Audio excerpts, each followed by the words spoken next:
দিদি দিদি, সেই কুবের ভদ্রলোকটি আবার এসেছেন। কে? যার সেই ছোট্ট ছেলেটি মারা গেছে, সেই শোকে বউয়ের মরমর অবস্থা। ও, মিস্টার বাসু এসেছেন, যিনি ওই ডাক্তারের পরামর্শে এখান থেকে একটি বাচ্চাকে দত্তক নেবেন বলেছিলেন। হ্যাঁ, বাচ্চাকে পেলে ওনার বউ নাকি ভালো হয়ে যাবে। খুব ভালো হয়েছে। তুমি যাও, বাচ্চাগুলোকে সাজিয়ে মাঠে দাঁড় করিয়ে দাও গে, যাও।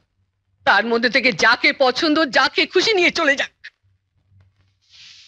বলেছে বলেছে 5 লাখ টাকা ডোনেট করবে। যাও যাও, শিগগিরই যাও। হ্যাঁ, যাচ্ছি যাচ্ছি, এক্ষুনি যাচ্ছি।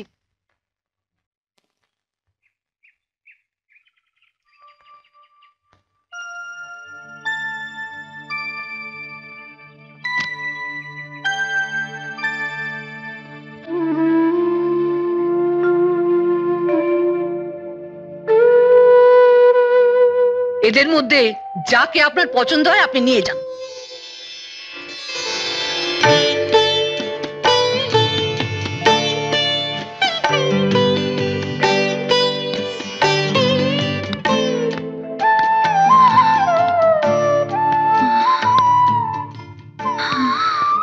রীতা,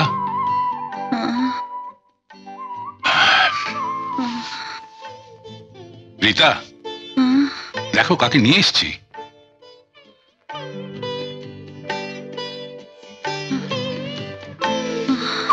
এর নাম শুভ। ডাকো তো বাবা, মাকে ডাকো, ডাকো। মা,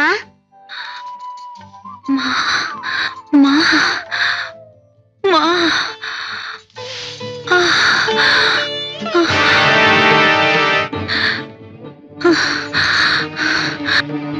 না, এ আমার বনি নয়, এ আমার বনি নয়। এ তুমি কাকে নিয়ে এসেছো? রীতা, এ আমার বনি নয়, এ আমার বনি নয়। Rita, Rita, nurse, doctor. বাবা,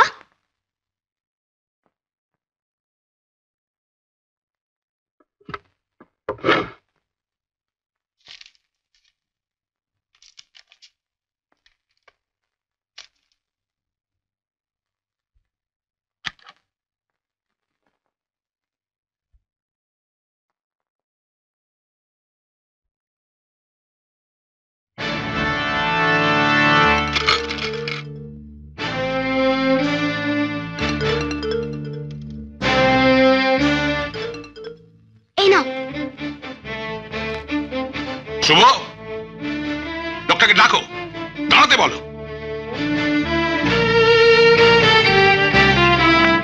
কোথায় গেল? কোথায় গেল লোকটা? কোথায় গেল? চলে গেছে বাবা, দেখতে পাচ্ছি না। তুমি আমার ড্রয়ার থেকে টাকা নিয়ে ওই ভিখিরি লোকটাকে দিলে? হ্যাঁ। কেন? ওই লোকটা দুদিন ধরে কিছু খায়নি বাবা। তাই বলে অতগুলো টাকা? অতগুলো টাকা না দিলে অনেকদিন ধরে খাবে কি করে? ওই লোকটাকে আমি চিনি, 1 নম্বরের ঠগ আর জোচ্চোর। কোনদিন আমাকে জিজ্ঞেস না করে এভাবে আর কাউকে টাকা দেবে না, বুঝেছো? বাবা, বাবা, বিমল বলছে ও মেরিন ইঞ্জিনিয়ারিং পড়বে না, ওর বাবার নাকি অত টাকা নেই। দেখো বিমল, তুমি বরং চাকরি বাকরির চেষ্টা করো। আমি যতদূর শুনেছি তাতে তোমার রোজগারের টাকাটা বাড়ির জন্য খুবই জরুরি। সামান্য কিছু রোজগারের জন্য ওর ব্রাইট ফিউচারও এভাবে নষ্ট করবে? না বাবা, ওর বাড়ির জন্য যা টাকা লাগে আমরা দেব। না না, সে কি কথা? আমার বাবা কিছুতেই রাজি হবে না। তুই থাম তো বাবা, ওই বিমলের যা খরচা লাগবে তুমি দিয়ে দাও না। ঠিক আছে, তাই হবে। সুবোধ যখন এত ইচ্ছে, তুমি ইঞ্জিনিয়ারিং পড়ো। দেখো, তোমরা স্কুল লাইফের বন্ধু, জীবনের শেষ দিন পর্যন্ত দুজনে একসঙ্গে থাকতে পারো কিনা দেখো। থ্যাংক ইউ বাবা, থ্যাংক ইউ ভেরি মাচ। চল চল, আসি মেশমশাই।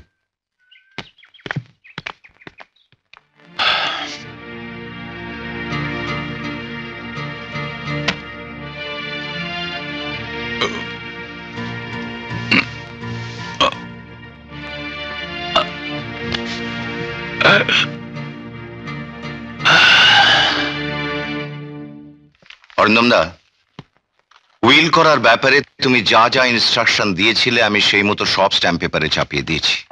হ্যাঁ, কিন্তু একটা রিকোয়েস্ট, সইটা করার আগে কিন্তু তুমি একটু ভেবেচিন্তে নাও অরিন্দমদা। অনেক ভেবেচিন্তেই তো উইলটা করছি ভবানী। দেখো, আমার শরীরের অবস্থা একদম ভালো নয়। আরো বেশি ভাবতে গেলে শেষে হয়তো উইলটাই করা হবে না। তাই বলে শুভকে তুমি এইভাবে সমস্ত অধিকার থেকে বঞ্চিত করবে? সমস্ত অধিকার তো আমি কেড়ে নিইনি। আমার ওই বাসু টাইটেলটা আমি তো ওকেই দিয়েছি।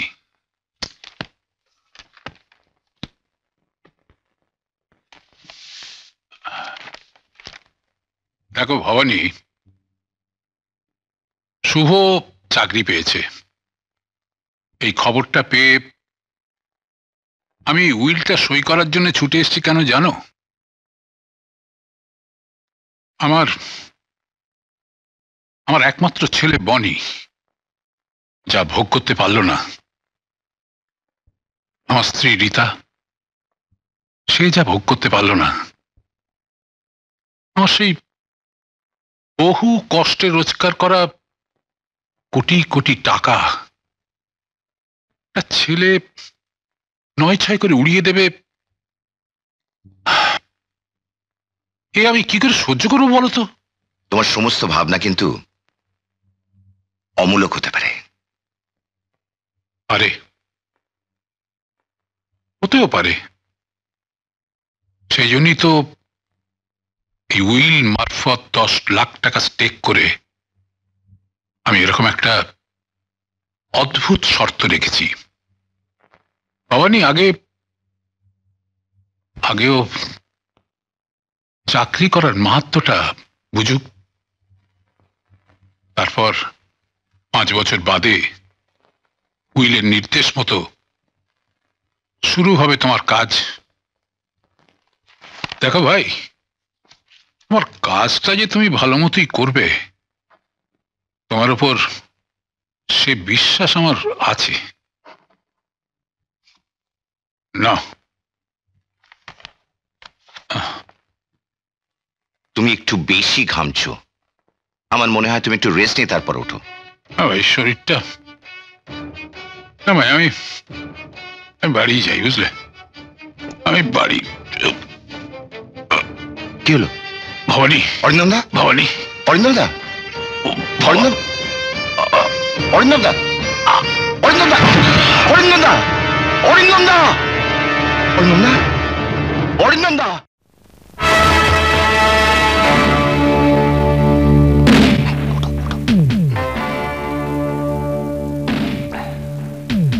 এটাকে আগে গরিব ঘরের একটা মেয়ে, বিয়ে হচ্ছিল না তাই আর কি।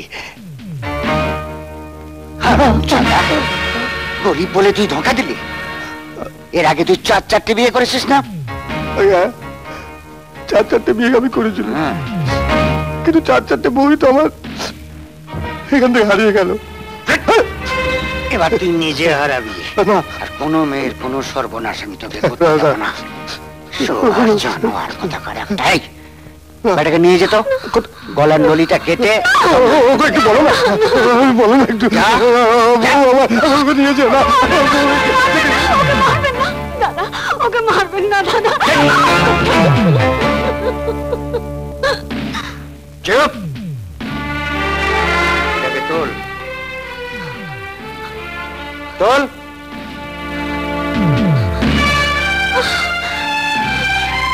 তোমার ভাগ্য ভালো, ওই জানোয়ারটার হাত থেকে তুমি বেঁচে গেলে তোমার যাতে ভালো হয় সেই ব্যবস্থা করব। খবরদার চালাকি করবে না, আমি যা বলবো মুখ বুঝে শুনে যাবে। কোন রকম ট্র্যাপ করেছো কি? একদম ফিনিশ।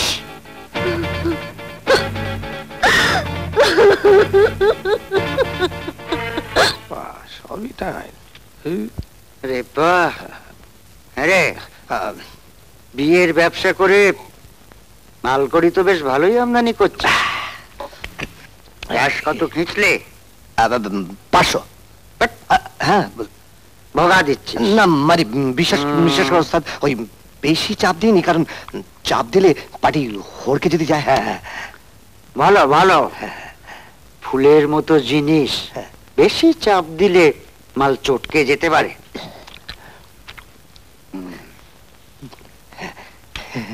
এটা নাও, এখান থেকে হড়কে যাও। হ্যাঁ বেশ অনেক দিনের মতন তোমার এই বদনখানি কেউ যেন দেখতে না পায়। হ্যাঁ, ঠিক আছে। নমস্কার স্যার। কি ব্যাপার? এতে কটা নামের লিস্ট আছে, ভালো করে রিপোর্ট তৈরি করে দেবেন। বিক্রম সিং বলেছে খুব শিগগিরই এদের পাসপোর্ট তৈরি করতে হবে। আর আর এটা স্যার, এক্ষুনি করে দিচ্ছি। কাল থেকে নতুন ওসি চার্জ নিচ্ছেন, শুনেছি লোকটা নাকি খুব কড়া। বিক্রম সিংকে নতুন ওসি চেনে না, বেশি ব্যাগরবাই করলে দুদিনেই ট্রান্সফার হয়ে যাবে।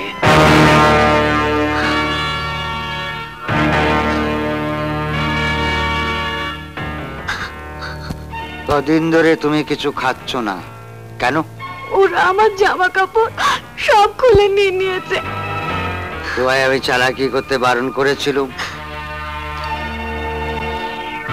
তুমি চেঁচিয়ে লোক ডাকছিলে। এরকম জিনিস দিয়ে কেউ কখনো তোমায় মেরেছে?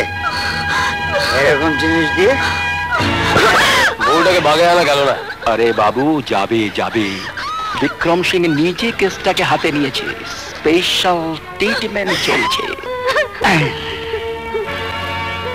এবার থেকে আমার কথাগুলো তোমার ঠিক মনে থাকবে। হ্যাঁ, তোমার নাম তো সুষমা। সুষমা একদম ঠাকুমা দিদিমার আমলের নাম। ওই নাম তোমায় বলে যেতে হবে। তোমার নাম হবে এখন থেকে লিল্লি।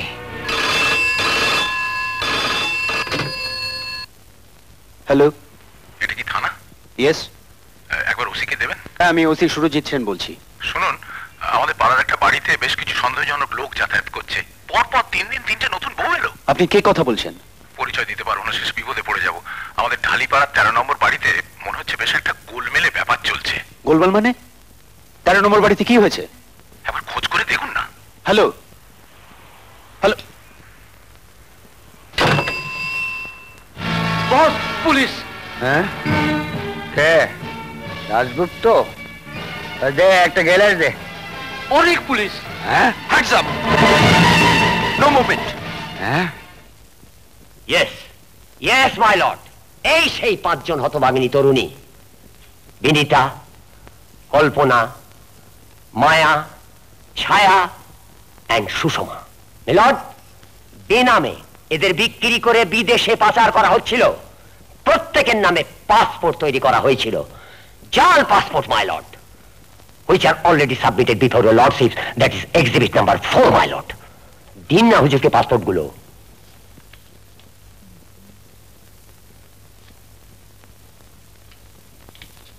মিলর্ড, এই মেয়ে বিক্রি এবং মেয়ে পাচারের জঘন্যতম চক্রান্তের আসল অপরাধী এই এই বিক্রম সিং। মিলর্ড, এই অপরাধী কেবলমাত্র এই অপরাধেই অভিযুক্ত নন। পুলিশ বিক্রমের আস্তানায় হানা দিয়ে প্রায় 7 কেজি হেরোইন, ব্রাউন সুগার ইত্যাদি উদ্ধার করেছে। মিলর্ড, আসামি শুধু দেশের মেয়েদেরই বিদেশে চালান করে না, সেই সঙ্গে চোরাই ড্রাগের নোংরা ব্যবসার সঙ্গে সে লিপ্ত। এই লোকটি সমাজকে ধ্বংসের পথে টেনে নিয়ে যাচ্ছে। মিলর্ড, আদালতের বিচারে অপরাধীর চরম শাস্তি প্রাপ্য। That's all.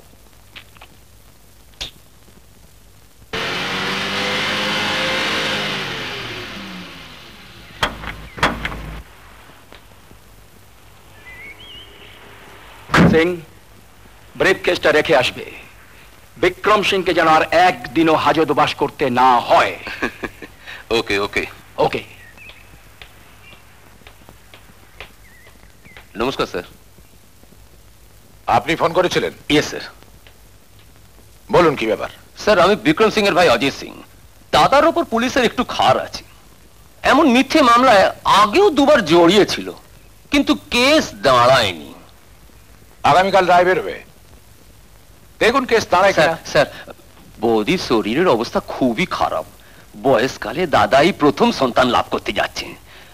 এই সময় জেল হলে বৌদির যদি কিছু একটা খারাপ হয়ে যায়। সেরকম আশঙ্কা থাকলে আপনার একজন ডাক্তারের কাছে যান। না না না, আপনি ঠিক পারবেন। দাদা যাতে বেনিফিট অফ ডাউটে মুক্তি পান তার জন্যে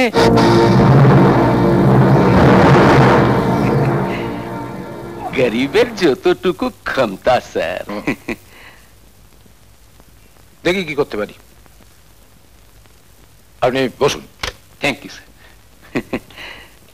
থ্যাংক ইউ।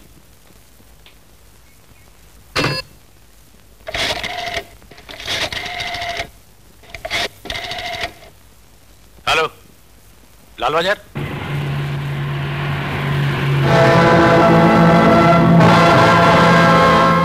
এখানে আর 1 মিনিটও নয়, জলদি কাটো, পালাও, জলদি কাটো।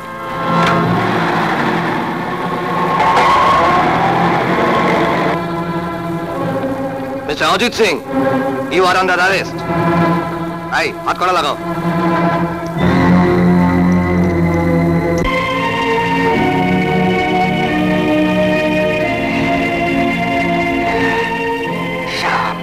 কুত্তার বাচ্চা, ওই সুরজিৎ সেন আর ওই জাজ দুটোকেই আমি দেখে নেব। আপনি কিচ্ছু ভাববেন না স্যার, ওপর মহলে খবর পৌঁছে গেছে।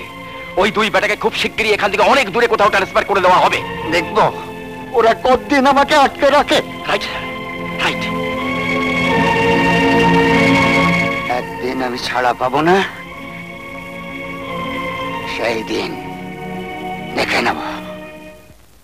সমস্ত সাক্ষ্য প্রমাণাদি সুবিবেচনা করে আমি এই সিদ্ধান্তে পৌঁছেছি যে আসামি বিক্রম সিং নারী কেনাবেচার ঘৃণ্য ব্যবসা এবং নিষিদ্ধ মাদক দ্রব্যের চোরাই কারবারের সঙ্গে ঘনিষ্ঠভাবে জড়িত।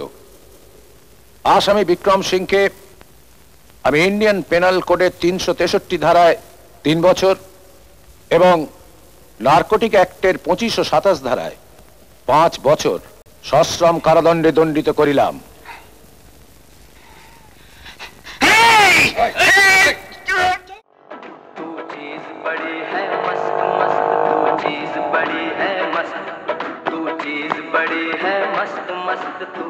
কিছু মনে করবেন না, দয়া করে যদি আমার একটু কথা শোনেন।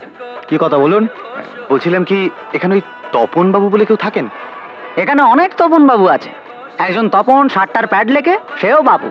আর একজন তপন চোলাই মদের কারবার করে, সেও বাবু। আর এই অদম হলো তপন বাবু। আচ্ছা, আর কোনো তপন বাবু? আপনি কোন তপন বাবুর কথা বলছেন? যিনি মেয়েদের নিয়ে এদার ওদার করেন, ওই তপন বাবু? আরে মশাই, তপন ঘোষের কাছে এসেছেন অথচ মেয়ে ছেলে চান না। আপনি কি এখানে মাছ কিনতে এলেন নাকি? না, আসলে এই সমস্ত মেয়েদের নিয়ে আমি একটা গবেষণা করছি। তা আপনি যদি এই সম্পর্কে কোনো তথ্য জানান। আরে মশাই, তথ্য জানতে হলে তথ্য কেন্দ্রে যান। আমার এখানে ঝামেলা করতে কেন এলেন বলুন তো? না না, আসলে আপনি তো এলেন অনেকদিন, তাই মিস্টার ভরদ্বাজ বলছিলেন। মিস্টার ভরদ্বাজ? আচ্ছা, এই যে অসংখ্য মেয়ে এখানে যাতায়াত করছে, এদের এই বৃত্তি গ্রহণের কারণ কি? কারণ অনেক কিছু আছে। যেমন ধরুন, কেউ কম সময় বেশি টাকা রোজগারের জন্য এ লাইনে আসে, কেউ বা নিজের কামনাকে ভালোভাবে মেটানোর জন্য এ লাইনে আসে। আবার কেউ কেউ এমনও আছে যারা দুষ্ট লোকের চক্রান্তে পড়ে এই জীবন বেছে নিতে বাধ্য হয়েছে। আচ্ছা, এই সব মেয়েরা সমাজের কতটা ক্ষতি করছে বলে আপনার মনে হয়? ক্ষতি কি বলছেন মশাই?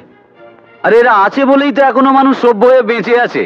আপনার কথাটা তো ঠিক বুঝলাম না। এই সহজ কথাটা বুঝতে পারলেন না? আরে মশাই, গণিকারা যদি পুরুষের কামনাকে এইভাবে যখন তখন না মেটাতো, তাহলে সমাজের কি অবস্থাটা হতো একবার ভাবুন তো। আপনার এখানে কত রকমের লোক যাওয়া আসা করে? আরে কে আসে না বলুন দেখি? হ্যাঁ, এই যে যারা সমস্ত সারাদিন এইসব মেয়েদের বিরুদ্ধে বড় বড় লেকচার দিয়ে বেড়ায়, রাত হতে না হতেই তারা সব গুটি গুটি গুটি গুটি এখানে চলে আসে। হ্যালো, কে? আনন্দবাবু? আরে বলুন বলুন। হ্যাঁ হ্যাঁ, আরে না না, হ্যাঁ বুঝতে পেরেছি বুঝতে পেরেছি, অগাস্ট মাসের ব্যাপার তো। হ্যাঁ হ্যাঁ হ্যাঁ, হয়ে যাবে। আচ্ছা রাখলাম। এই আমার আরেক কাস্টমার। 1 ঘন্টা 2 ঘন্টা নয়, 1 রাত 2 রাতও নয়, এ একবারে 1 মাসের ব্যাপার। 1 মাস? এটা কিরকম করে হলো? সে কথা বলতে গেলে তো একটা গল্প হয়ে যায়। তাই? এই আনন্দবাবু কলেজ লাইফে একটি মেয়েকে ভালোবাসতেন। আচ্ছা। গভীর প্রেম ছিল। ও। কিন্তু বেকার হলে যা হয়, মেয়েটি কিছুদিন অপেক্ষা করে তারপর একটি পয়সাওয়ালা ছেলের সাথে বিয়ে করে চলে গেল। তারপর আনন্দ নির্বাক দর্শক হয়ে দাঁড়িয়ে রইলেন। সেদিন পকেটে পয়সা ছিল না, কিন্তু আজ অ্যাড এজেন্সির মালিক, প্রচুর টাকা পয়সা। ভদ্রলোক জীবনে বিয়েই করলেন না। বিয়ের কথা জিজ্ঞেস করলেই বলেন, ধুর কি হবে বিয়ে করে, পয়সার জন্য যদি মেয়েরা চলেই গেল তাহলে পয়সা দিয়েই ওদের পারচেজ করে রেখে দেবো। How strange. আচ্ছা, এত সব মাস থাকতে উনি আগস্ট মাসটা কি বেছে নিলেন কেন? এই আগস্ট মাসেই ওর প্রেমিকা ওকে ছেড়ে চলে যায়। ও, সেই থেকে এই অগস্ট মাসেই প্রতি বছর ও বেড়াতে যায়। ভদ্রলোক এত ভালো, অথচ দোষ শুধুমাত্র দুটি। এক হলো মেয়ে ছেলে, আর দুই হলো মদ্যপান। হ্যালো, হ্যাঁ আনন্দ স্পিকিং। ওঙ্কার অ্যাডভার্টাইজমেন্ট থেকে বলছি। না না, ওটা কোনো অসুবিধা হবে না, আমি উইদিন উইক ওই কাজটা করে দেবো। ঠিক আছে, ওকে ওকে। আরে দেব, তুমি এখানে একটা কাজে এসেছিলাম, তাই তোমার সঙ্গে দেখা করে গেলাম। আজকে লাঞ্চ তুমি আমার সঙ্গে করবে। লাঞ্চ কা মতলব? ঠিক ধরেছ। ডার্লিং, তুমি এসে গেছো? ঘড়ির দিকে তাকিয়ে দেখো কটা বাজে। এখন তো 7:15, তার মানে 15 মিনিট আগে এসেছো। তুমি তো জানো মনিকা, সন্ধ্যে 7টার পর আমাকে কেউ বাইরে ধরে রাখতে পারে না। I am sorry darling. কি করব বলো, শ্যামল বাবু স্ত্রী সুইসাইড করেছে। সুইসাইড? কেন? আর বলো কেন, ঘরে বউ থাকতেও অফিসে স্টেনোগ্রাফারের সঙ্গে প্রেম। এতদিন ব্যাপারটা গোপন ছিল, এখন বউ জানার পর আর নিজেকে ঠিক রাখতে পারিনি। ঘরে এমন সুন্দর বউ থাকতে বাইরের মেয়েদের দিকে মন যায় কি করে? সত্যি, পুরুষ মানুষরা কি জঘন্য। ও ভালো কথা, বোসবাবুর আজ বিয়ে, শুনেছো? সে কি, সবে তো বউ মারা গেল, 1 মাসও হয়নি, তার মধ্যে আবার বিয়ে। তাই তো ভাবছি ওসব ভালোবাসা টালোবাসা বাজে কথা, পুরুষরা সব পারে। আচ্ছা, আমি মরে গেলে তুমি কি করবে? সন্ধেবেলা এসব কি অলক্ষণে কথা বলছো? তুমি মরবেই বা কেন? বলো না, যদি মরে যাই? আমি পাগল হয়ে যাব। বোসবাবুর মতো 1 মাস যেতে না যেতে আবার বিয়ে করে বসবে। পাগলে কি না করে বলো? কি বললে? হ্যালো, আনন্দ স্পিকিং। আমি তপন বলছি। হ্যাঁ বলো। আমি আপনার জন্য একজনের সঙ্গে কথা বলেছি। শোনো, দেখতে যেন সুন্দর হয়। ও সে আপনি দেখলেই বুঝতে পারবেন। কালকে রাত 9টায় ওর মুজরো।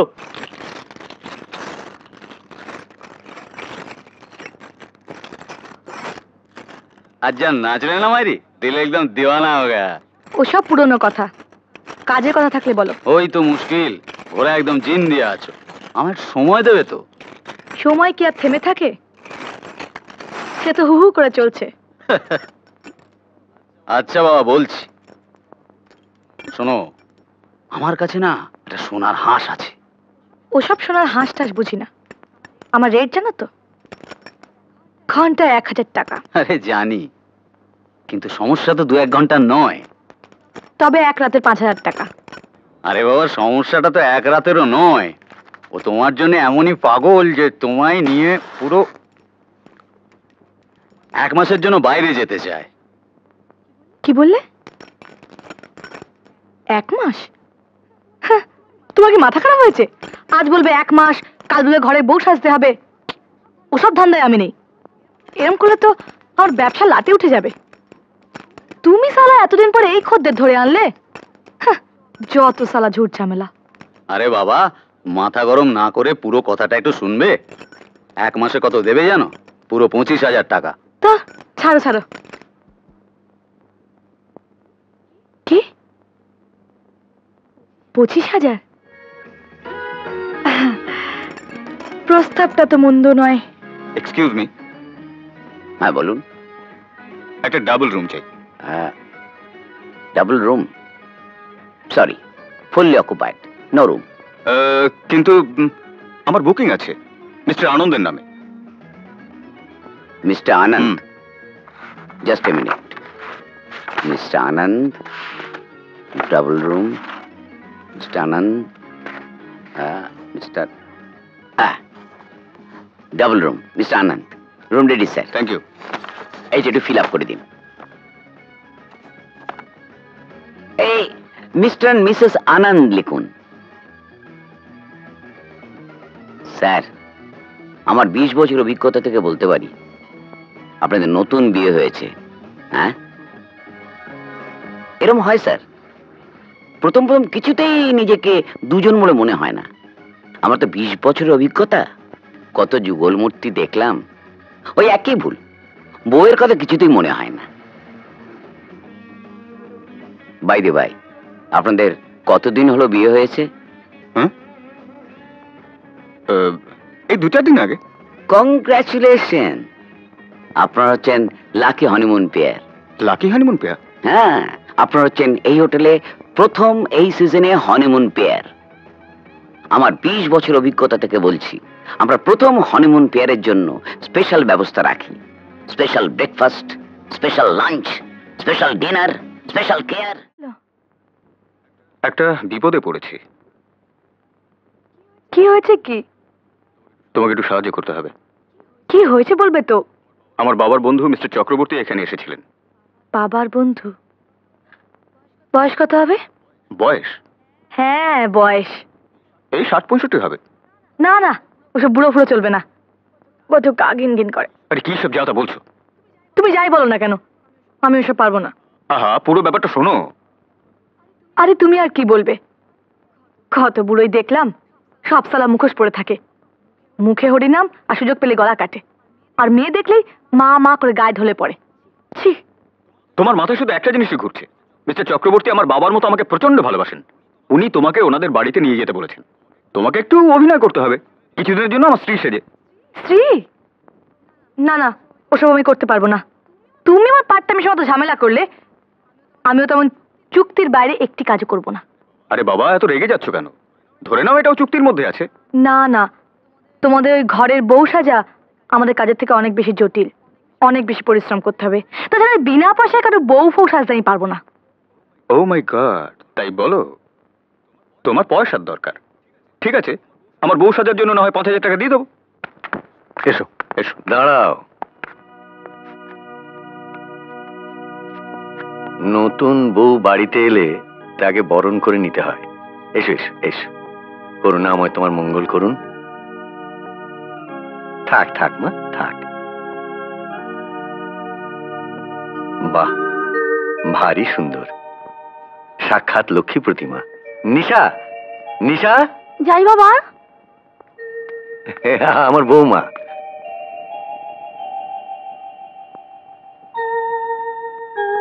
ওমা, নতুন বউ সিঁদুর পরনি কেন?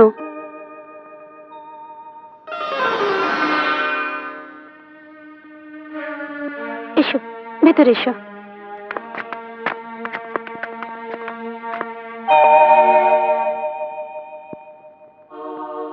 এটা আমার মেয়ে তনুর ছবি। আনন্দের সঙ্গে ওর বিয়ে হবার কথা ছিল, কিন্তু 13 বছর বয়সে কঠিন অসুখে পড়ল। ও আর থাকলো না। সেই 13 বছর বয়সে আমাদের ছেড়ে চলে গেল। তারপর আনন্দের বাবা বাসুদেবও চলে গেলেন। আমার সব স্বপ্নও মুছে গেল। কিন্তু ভগবানের কি মহিমা, আজ মা উঠবসির মধ্যে আমি যেন আমার তনুকে আবার দেখতে পাচ্ছি। সব যেন ফিরে পাচ্ছি। আমার বুক আনন্দে ভরে যাচ্ছে। মনে হচ্ছে আমার সেই তনুই যেন কতদিন পরে আবার ফিরে এলো। মা, ও মা, মা।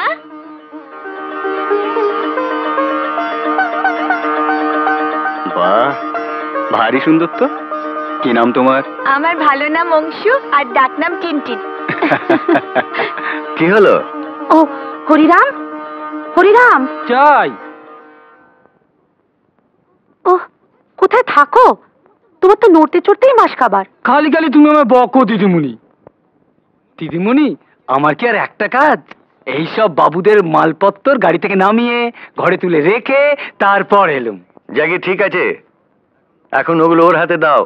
ও দাও দাও বৌমা, তুমি হাতে করে দাও। এই নাও।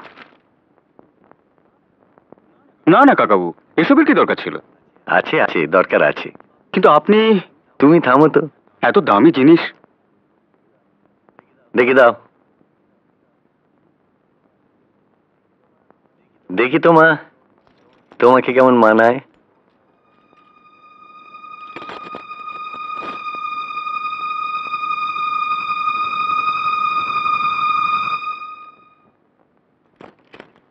তোমরা ঠিক সময় এসে পড়েছো।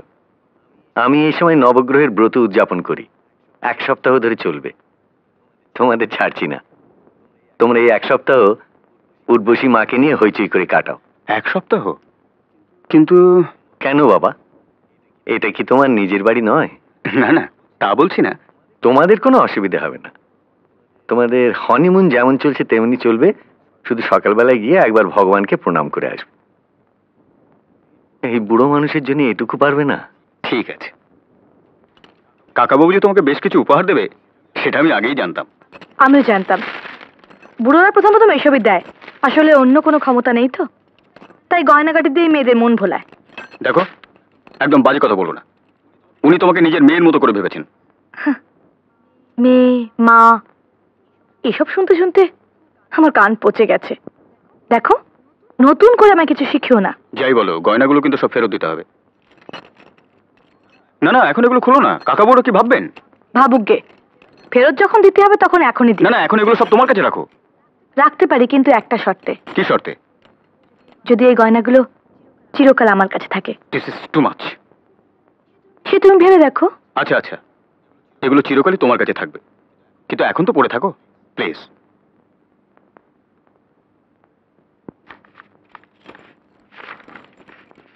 মা, মা দেখো না, কত দম দিচ্ছি, তাও এটা তো চলছে না।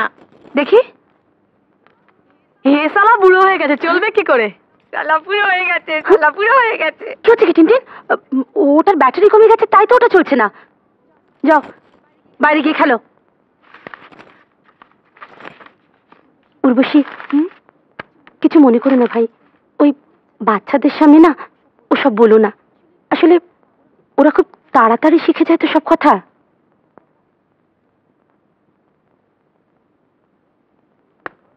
উর্বশী মা, বেড়ানো হলো? হ্যাঁ। আনন্দ কোথায়? ও আসছে। ও চলো চলো চলো, একটু কথা আছে, এসো। কদিন ধরে বলবো বলবো ভাবছি, কিন্তু সময় আর পাচ্ছি না। এসো, বসো বসো বসো। বাহ, কি সুন্দর মুখ।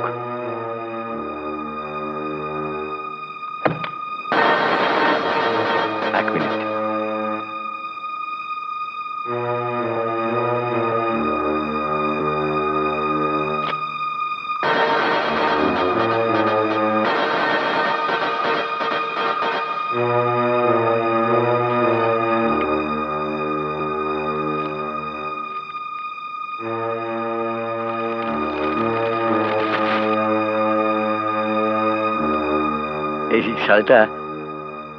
এই শালটা তোমাকে খুব সুন্দর মানাবে।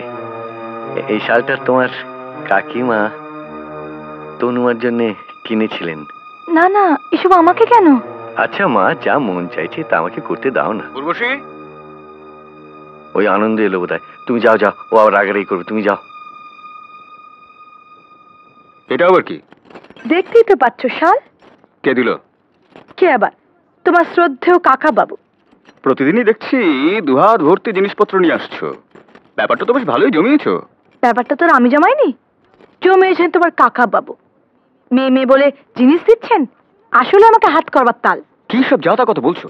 উনি তোমাকে নিজের মেয়ের মতো ভালোবাসেন। থামো থামো, ওরম কাকা বাবু অনেক দেখেছি জীবনে। জানো, বলো। উর্বশীকে না আমার কিরম যেন একটা মনে হচ্ছে। কেন বলো তো? ও তবে সুন্দর দেখতে। ভালো হবে না।